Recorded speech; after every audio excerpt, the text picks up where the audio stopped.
The night had ended, but the fire hadn't. It lingered long after the flames had died. In the smell that clung to the wind, in the cracked bones of the earth, in the silence that swallowed the morning whole.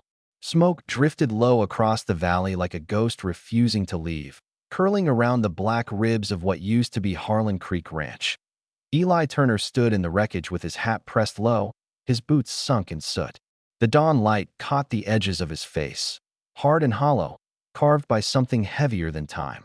He was 36, but looked older now, as if the fire had aged him in a single night. The barn was gone. The house was nothing but charred beams and a half-melted horseshoe nailed to what remained of the doorframe. In the ash near the corral, the outline of a wagon wheel shimmered faintly, like a memory trying to speak that he didn't cry. He hadn't the strength left for that. The tears had dried inside him during the hours he'd fought the flames with a shovel and wet sacks, shouting his wife's name into the roar until his voice gave out the BY sunrise. The neighbors came, faces pale beneath wide hats, hands awkward with sympathy. Mrs. Dalton brought a blanket and coffee that had already gone cold by the time she reached him. Old Caleb from the mill stood beside her, muttering something about lightning and God's will. Eli just nodded, slow and mechanical. He couldn't bear their pity, couldn't stand the way they looked at him, like he was something already buried. When they finally left, he knelt among the ashes and began to work. He built a small wooden cross for each grave behind the orchard, 3 in a row, facing east. The ground was too hard from drought, and his palms bled from the shovel handle, but he didn't stop. He whispered their names only once, letting the syllables fall into the dirt like seeds that would never grow. Then he went back to the ruins and started clearing what was left. It wasn't about rebuilding. It was about doing something. Anything that kept his hands from remembering how it felt to hold them. The wind picked up, scattering ash across the fields. For a moment, it looked like snow. Days passed that way, long, wordless, heavy with the sound of emptiness. He mended fences that led to nowhere, slept on the floor of the old smokehouse, ate dry beans cold from the can, staring into nothing. Sometimes he thought he heard laughter, his boy's voice calling from the hill. But it was only the wind again, cruel and familiar. The world kept moving. The river still ran. The sun still climbed over the ridge each morning, pretending not to notice. And Eli kept breathing because he hadn't yet figured out how to stop. Then one afternoon, as the sky turned the color of bruised peaches, a wagon came down the ridge trail. Its wheels wobbled like tired legs, its mules slow but steady. The woman driving it was small, dressed in a faded brown dress patched at the elbows. Her hands were bandaged, and her eyes carried the quiet of someone who'd seen too much and spoken too little. Her name was Clara Bennett. She'd lost her store the same stormy night, the one that burned through the valley, the one folks would talk about for years as the fire of '84. As she climbed down from her wagon, holding a loaf of bread wrapped in linen, he told her he didn't need charity. She said it wasn't charity. It was bread, and people needed to eat. Even ghosts. He said she should leave. There was nothing left here worth seeing. She said that wasn't true. The view was still good, and so was the air. He almost smiled at that. Almost. Then she noticed the porch, or what was left of it, sagging like a tired old man. Without asking, she started to repair it. Hammered loose planks, gathered nails from the dirt. Her movements were awkward but determined. Eli watched, arms folded, jaw tight. He wanted to tell her to stop, but watching her work felt like remembering how to breathe again. When she reached for a board too heavy for her, he stepped forward and lifted it with one arm. They worked side by side as the sun fell behind the hills, 2 silhouettes moving in rhythm without a word. By dusk, the porch stood again, crooked but proud. Clara brushed the dust from her dress and said she'd bring more nails tomorrow. Eli started to argue, but she'd already climbed back on her wagon. She looked over her shoulder once, the wind tugging at her hair, eyes shining faintly through the smoke-colored light, and said softly, "Sometimes it helps to fix something, even if it's not what broke." The wheels creaked, and she disappeared down the trail. Eli stood there for a long while, staring at the spot where she'd been. The silence felt different, not lighter, but warmer, as if the fire's ghost had shifted its weight and given him space to breathe. That he went inside and lit a lantern. The flame trembled at first, nervous, uncertain, then grew steady, casting soft gold on the blackened walls. And for the first time since the fire, Eli didn't feel like the light was mocking him, but he sat on the floor, back against a beam, and watched the flame dance. Outside, the coyotes sang to the rising moon. He closed his eyes. The night was still. No thunder, no smoke, only the faint rhythm of the wind through broken fences. And when the dawn came again, soft and slow, the ashes finally stopped crying. Spring arrived shyly that year, as if unsure whether the land still deserved it. The rains came late, soft and hesitant, carrying the smell of wet earth and beginnings that didn't quite know how to begin. Grass pushed through the scorched soil at Harlan Creek Ranch, small green threads stitching the wounds left by the fire. The world, it seemed, forgave faster than people did. Eli Turner rose each morning before the sun, his boots sinking into the mud as he walked the boundary fence. He worked without speaking, as though words might scare away the fragile peace that had started to grow in the silence. He had begun rebuilding the barn, not to raise cattle again, but to keep his hands from shaking. The hammer was comfort. The repetition was prayer, and sometimes, at the edge of his hearing, he caught the faint rattle of a wagon and knew she was coming. Clara Bennett returned most days now, always with an excuse that didn't need saying. Sometimes she brought milk or nails or the town's gossip, though she never lingered on anything cruel. She spoke like the world might break if handled too rough. Eli didn't ask her to come, but he noticed when she didn't. They worked together in quiet companionship, sawing, stacking, mending. He taught her how to brace a beam, how to test a board's strength with a knock of the knuckles. She, in turn, brought warmth he didn't realize he'd been missing, humming under her breath, laughing softly when a hammer slipped, brushing her hair back with flour-dusted fingers from the bread she baked in her wagon stove. The neighbors started whispering, as small towns do, about the widow and the man who'd lost too much, about what sorrow does when it finds its own reflection. And one man in particular noticed more than most: Sheriff Tom Hayes. Tom was 40, proud, with a badge that had outlived 2 generations of law and heartbreak. Once, long before the fire, he'd courted Clara, but she'd chosen solitude over his careful affection, saying she wasn't built for the kind of life a sheriff's wife must lead, all rules and distance and long nights alone. Now, when Tom rode past the ranch, he paused too long at the fence line. His eyes followed Clara with something between longing and warning. He visited her one afternoon while Eli was mending the north wall. The sun hung low, and the air smelled of rain. Tom dismounted, dusted his hat, and said, "You've done enough for him. Folks are starting to talk." Clara kept her back to him, sorting tools on the wagon shelf. "Let them talk," she said quietly. "They'll tire of it soon enough that he's broken." "Clara," Tom replied, softer now. "Some men don't come back from what he's seen. You can't fix that with bread and borrowed nails." She turned then, not angry, but steady. "Maybe not, but I can stand beside it. That's enough for me." Tom left without another word, the sound of his horse fading into the distance like an old regret. That night, clouds gathered heavy and dark over the valley. By dusk, thunder rolled across the hills. Rain came fast, furious and wild, drumming on the half-built barn until the wood groaned. Eli ran out, shouting for Clara.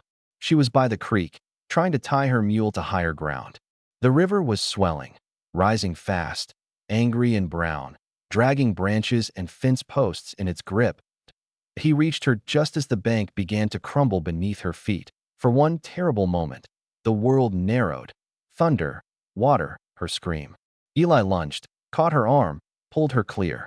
They fell together in the mud, breathless, clutching each other as the ground where she'd stood vanished into the flood. The bridge downstream cracked like a gunshot and gave way, the pieces spinning off into the darkness.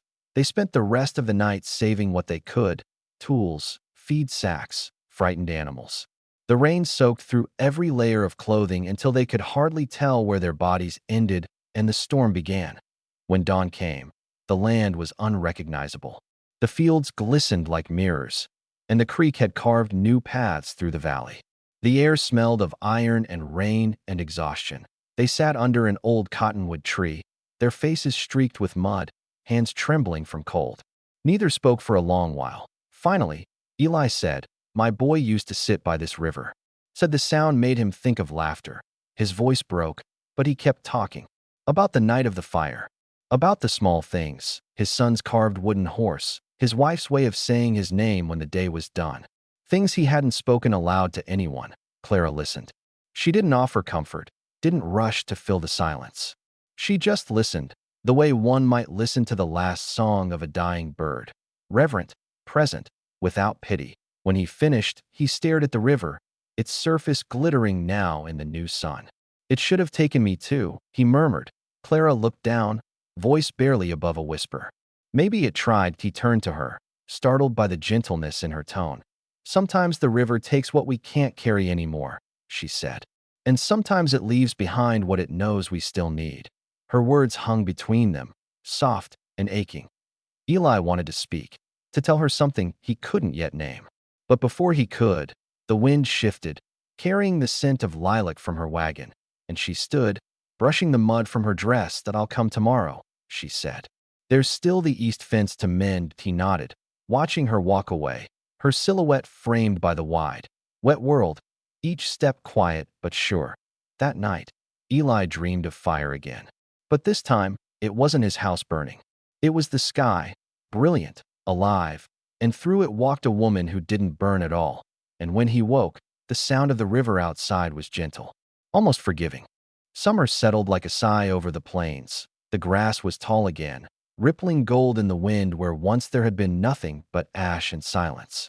Crickets sang through long, lazy evenings, and Harlan Creek, once swollen and wild, now whispered softly beneath its banks, carrying away what pain the rains had left behind. Eli Turner had begun to move slower these days, not from weariness but from purpose. He measured his steps, chose his words. The hammer no longer felt like a weapon against grief. It was simply part of living again. The barn stood proud now, half new and half memory, smelling of pine and fresh hay. Clara still came each morning, driving that stubborn mule and its rattling wagon.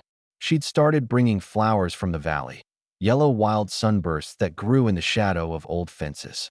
She placed them in tin cans on the porch, saying the place needed color, even if just for the passing breeze to admire. Eli didn't argue. He found himself waiting for that color now, waiting for her wagon's sound, for her voice drifting through the dust. The townsfolk had begun to change their talk. Where once they'd whispered pity, now they spoke of him rebuilding, of her kindness. Some even smiled when they passed the ranch, seeing two people working side by side in the long light. Not tragedy anymore, but quiet persistence. Still, Sheriff Tom Hayes kept his distance, though his gaze lingered when he rode by. He'd stopped trying to warn Clara, but he hadn't stopped watching.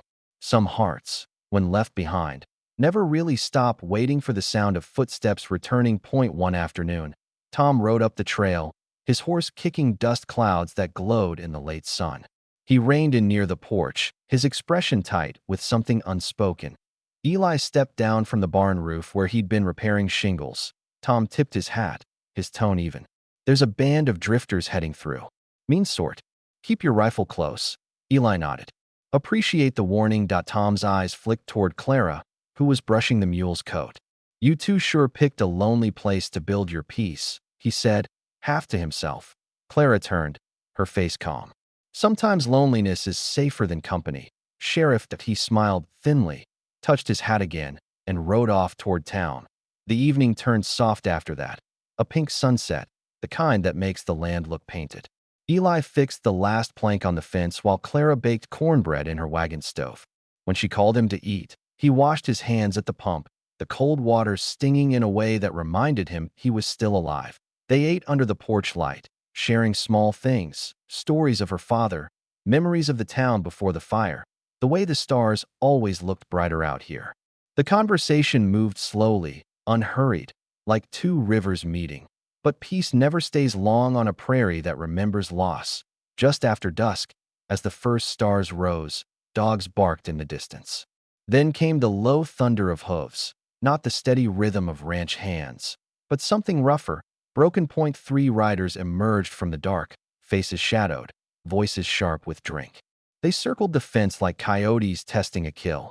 Eli stepped off the porch, rifle in hand. "Evening," he said, steady but cold. One of them laughed, a short, ugly sound. "Heard this place used to be worth something. Figured maybe it still had a few things left to take." The others murmured agreement, reins creaking. Clara stood by the doorway, her heart pounding. The leader's eyes caught her shape in the lamplight and changed, meaner now, curious. Eli saw that look and raised the rifle higher. Turn your horses and go. There's nothing here but ghosts and work. The man grinned, spitting into the dust.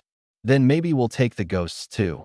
Before the moment could turn, the sharp click of another gun cut through the dark. Clara stepped forward, holding her father's old shotgun, both hands firm. The barrel gleamed in the lamplight. You boys ever seen a woman miss at 10 paces? She asked, her voice low but steady. The silence that followed was thick as Tar.1 riders shifted uneasily. Another muttered they'd best move on. The leader cursed under his breath, but saw something in her eyes, something that didn't flinch. He spat again, tugged his reins, and turned his horse toward the road. The others followed, the sound of hooves fading like a bad dream. When they were gone, the night seemed to exhale. Eli turned to Clara, still holding the rifle loose at her side. The lamplight trembled on her face. Fear, strength, everything in between. You shouldn't have done that. He said softly that I couldn't watch them take what's yours. She answered, it's only land. He murmured. She looked at him, eyes glistening. It's more than that. It's what's left of you. The words found him like the first rain after drought. Sudden, quiet, unstoppable. He reached out, not to pull her close, not yet, but to rest his hand over hers. Their fingers met, calloused, warm, real. The air around them felt holy somehow, touched by something larger than both of them. They stood that way for a long time. Two survivors, lit by a single flame, while the prairie stretched infinite and forgiving around them. Later, when the fire was out and the doors locked, Eli sat on the porch alone for a while, listening to the night breathe. He realized he was no longer waiting for the ghosts. They had gone quiet, finally, like children put to bed. Inside, Clara hummed softly as she cleaned the lanterns. The tune was old, maybe something from her childhood. It drifted through the doorway and wrapped around him like smoke. Gentle, familiar, alive. And for the first time since the fire, Eli laughed. Not the laugh of a man who had forgotten pain, but the kind that comes when pain no longer rules the heart. It was rough and short, but it was real. And when Clara heard it, she smiled without turning around. Outside, the sky cleared. The last of the storm clouds drifted east, and the stars opened wide above the world. The night had stopped crying, and in its stillness, something new began to breathe. Autumn crept in quietly, like a song sung under one's breath. The prairie turned gold again, not the blinding gold of summer, but the softer kind that carries sadness in its light. The fields waved like tired hands, saying goodbye to the season, and Harlan Creek Ranch stood still among them, smaller than it once was, humbler, but alive. Eli Turner had rebuilt more than walls. He had rebuilt rhythm. Mornings began with the creak of the pump, the scrape of boots against wood, and Clara's laughter. That low, sun-warmed sound that had learned to belong there. They didn't speak of love. They didn't need to. It lived in the space between their silences. In the way she poured his coffee before her own. In the way he fixed the latch on her wagon door before tending to the fences. But whispers had reached him. Rumors from town that a man might find more fortune west, beyond the Colorado line. A new ranch, better soil, untouched land. A place where his name wouldn't be tied to ashes. Some nights, he sat by the fire, staring at maps with tired eyes, tracing roads that promised something easier than memory. Clara never asked what he was thinking. She just handed him a blanket and sat beside him, quiet as dusk. Then came the morning the decision was made, or at least, half-made. He sold the few cattle he'd raised and began packing crates. Tools, saddles, the photo frame that had somehow survived the flames. The porch looked bare again, like it had been waiting all along for another loss. Clara helped him. She said little, though her hands trembled each time she folded something that smelled faintly of his work. When all was done, he told her he'd leave at sunrise. She nodded once, kept her gaze on the floor, and whispered that she'd bake him bread for the road. That night, she didn't sleep. Nor did he. Before dawn, he saddled his horse, the same one that had carried him through the storm that took everything. He touched the worn leather of the reins and breathed deep, as if trying to convince himself this was mercy, not escape. He rode out to the edge of the property one last time. The sky was still half dark, the world holding its breath. The wind was dry, sharp with the scent of hay and smoke. Then, from somewhere to the south, he saw it, a thin line of orange against the horizon, fired at a traveler's camp, maybe. Or just a careless spark. But in this land, one ember was enough to write a new tragedy. For a heartbeat, Eli froze. He could ride on. No one would blame him. Let it burn. Let it be someone else's turn to rebuild. But something deep inside him refused. He kicked his horse hard, galloping toward the ridge. The wind tore at his hat, stung his eyes. By the time he reached the dry grass near the creek, the flames had begun to run. Low but fast, hissing through the weeds, he leapt from the saddle, grabbed his coat, and beat at the edges of the fire. His voice carried through the wind, sharp, alive. Not again. Not this land. Not this time. He fought like a man possessed, choking on smoke, his skin blistered by heat. The fire licked at his boots, caught at his sleeves.